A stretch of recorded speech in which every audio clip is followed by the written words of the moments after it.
Before we begin, don't forget to subscribe, hit the notification bell, and leave a like to support the channel.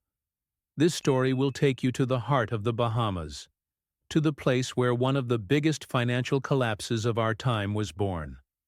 The sun was setting over Nassau, painting the ocean with gold as luxury yachts drifted near Albany Marina, the same enclave where billionaires, athletes, and tech prodigies crossed paths. Inside a penthouse overlooking the turquoise water, Sam Bankman-Fried, founder of FTX, walked in tight circles. His curly hair was messy, his legs shaking, a telltale sign of pressure he tried to hide from everyone around him. To the outside world, Sam was the golden boy of crypto, a genius who built a multi-billion-dollar empire before the age of 30. But inside his Bahamas headquarters, a campus full of young employees, glass walls, and endless screens, things were different.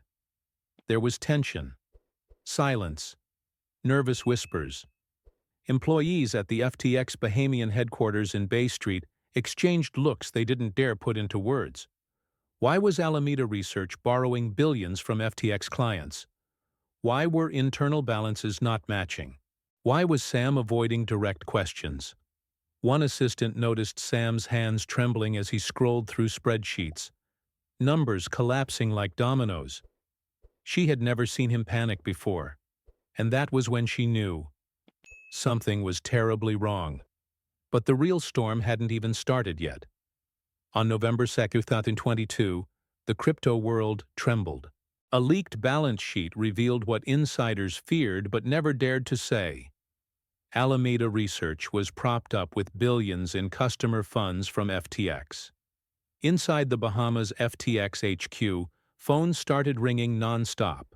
Employees rushed between rooms, eyes wide, whispers sharp. Is this true? Do we have the liquidity? Why didn't Sam warn us? Sam proclaimed everything was fine. Either, but his voice lacked the confidence he once carried. Then came the final blow. Binance CEO CZ tweeted that he would liquidate over $500 million in FTX's token. Instantly, global trust evaporated. Thousands of users flooded the platform with withdrawal requests. The screens at the Bahamas office turned red. System overloads, missing funds, negative balances. A young analyst shouted, "We don't have the money! We don't have enough liquidity!" People froze. Sam didn't. He just lowered his head, as if he already knew this moment was coming. Outside, the calm Caribbean breeze continued. Inside, the empire was collapsing. The Bahamas government requested immediate clarification. Employees were instructed not to speak to anyone. Security was tightened around the FTX building. Sam barely slept. He paced endlessly between the office and the Albany penthouse, clutching his laptop like a lifeline. Rumors spread. Money missing.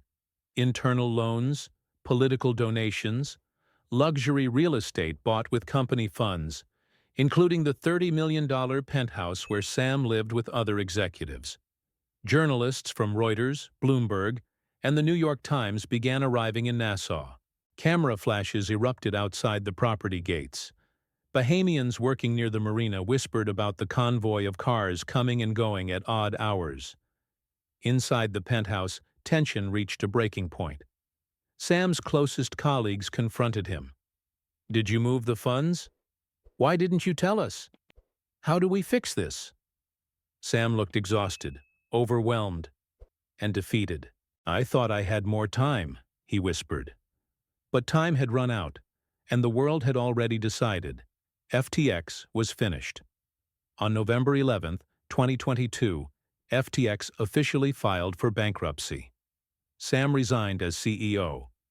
The Bahamas, once his tropical safe haven, became the epicenter of the biggest crypto scandal in history. Police cars were seen near Albany. Investigators walked in and out of the penthouse. Employees packed their things and left the island. The empire that once handled billions per day now sat in silence. Empty desks, dark screens, and the soft echo of waves hitting the shoreline. In December 2022, Sam was arrested in the Bahamas at the request of U.S. authorities. The man who once promised a revolution was now facing charges of fraud, conspiracy, and money laundering, accusations that would, months later, lead to conviction. The Bahamas watched everything unfold with a mixture of shock, disappointment, and relief. The illusion was over. The paradise had cracked, and the truth was finally exposed. If stories like this captivate you, make sure to subscribe, hit the bell icon, and leave a like. Your support helps this channel grow and allows us to bring more real, intense stories like this to life.